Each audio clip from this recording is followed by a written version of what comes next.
Happy Monday, everybody. I know it's hard to believe that this is only going to cover 1 week. So much has been going on, but it seems like last Monday and the tariff talk was a year ago.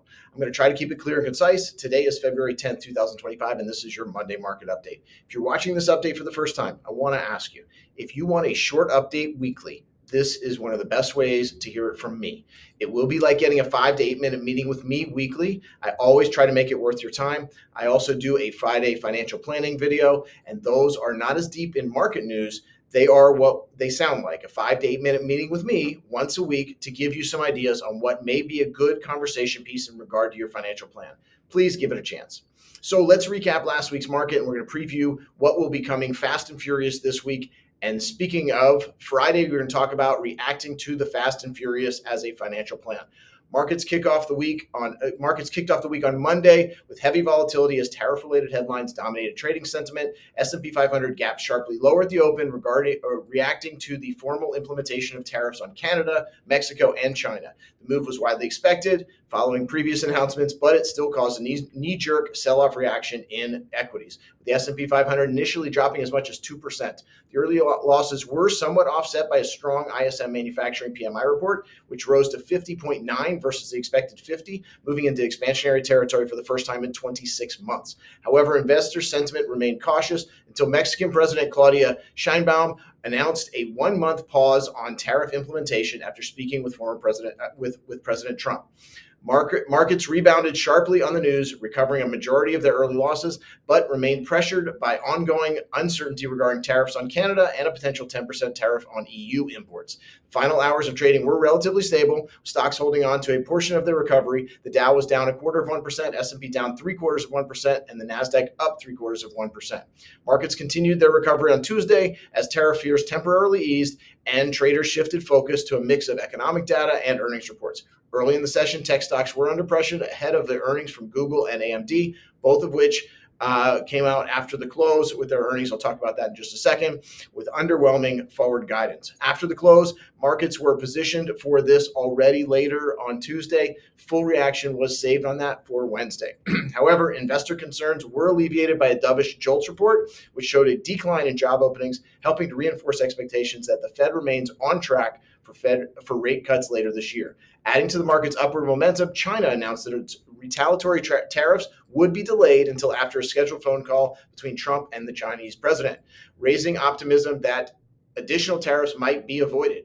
Despite these positives, oil prices declined sharply, dropping below $72.50 per barrel as investors weighed the potential impact of tariffs on global growth. By the end of the day, the S&P 500 managed to fully erase Monday's losses, closing with solid gains. The Dow was up 1/3%, S&P up 0.75%, and the Nasdaq under pressure, as I mentioned, only up slightly for the day. Markets started the day under pressure on Wednesday to disappointing big tech earnings from Google and AMD, as I mentioned, weighed on sentiment. Google's revenue miss in the cloud computing division and AMD's weak guidance led to early selling, particularly in the tech sector. Despite this rough start, equities found support from economic data that did suggest a more dovish Fed outlook. The ISM services PMI fell to 52.8 versus an expected 54.2, showing that while the services sector remains in expansionary territory, remember how important the service sector is, momentum is slowing. Investors viewed this as another signal that the Fed is likely to proceed with rate cuts later in 2025, which led to a bond rally and lower treasury yields. The S&P 500 was further boosted by a soft month-over-month PPI reading in the Eurozone, which sparked a rally in global bond markets, helping to lower yields across the board. The 60/50 level in the S&P 500, a key option strike price, acted as a magnet, pulling the index higher into the close, finishing at the week's fresh highs. The Dow up almost 0.75%, S&P up 1/3%, the Nasdaq again under pressure, down 0.75%. Stocks opened Thursday higher following a cautious 25 basis point rate cut from the Bank of England. Yes, are you noticing the back and forth again? While the cut was expected, the Bank of England's downward revision of its 2025 growth outlook raised concerns about global economic momentum. Despite this, markets initially responded positively to the decision as two Bank of England members had advocated for a larger 50 basis point cut, reinforcing the global trend towards easing monetary policy.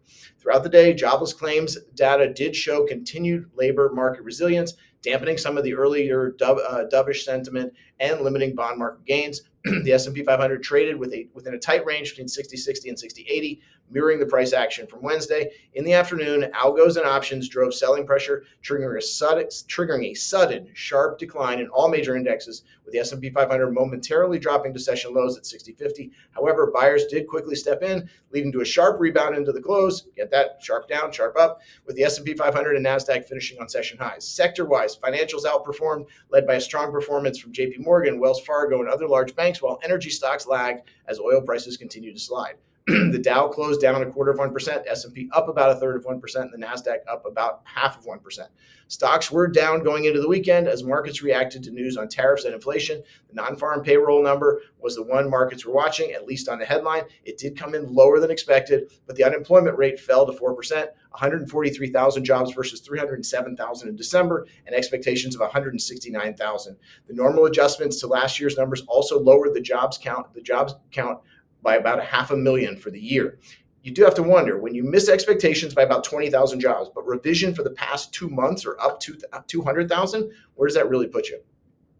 That news did have markets opening little change. As I said, markets were waiting for this, but so much has already happened that last week. I've told you that my biggest concerns are valuation and growth. Overall, about 2/3 of the S&P reported earnings growth is about 15% year over year. That's a good number, but as you have heard, forward guidance is not as optimistic, and that's what we're really focused on. By the end of the day, markets closed solidly in the red. The Dow was down 1%, S&P down just under 1%, the NASDAQ closed 1.33% lower. If you are keeping score, market down Monday on tariff talk, up Tuesday, Wednesday, and Thursday as those tariffs were paused and put off, and then fear re-entered the market on Friday as markets were down for the week. The Dow was down 0.5%, S&P was down 0.25%, the NASDAQ was also down 0.5%. As we move into this week, the second week of February, let's check out the lineup. The caveat I'll make is an obvious one, but there is no telling what we'll hear from the White House, so keep an ear to the ground on that. Otherwise, we'll get inflation data this week along with earnings, and Fed Chief Powell will entertain the Congress with his speech and Q&A on Tuesday and Wednesday. We'll get earnings from names like McDonald's, already out this morning and disappointed. Coke, add into the tech names like Spotify, Cisco, Applied Materials. We'll be watching those. Watch Friday's retail sales report as well. Remember the magic word, growth.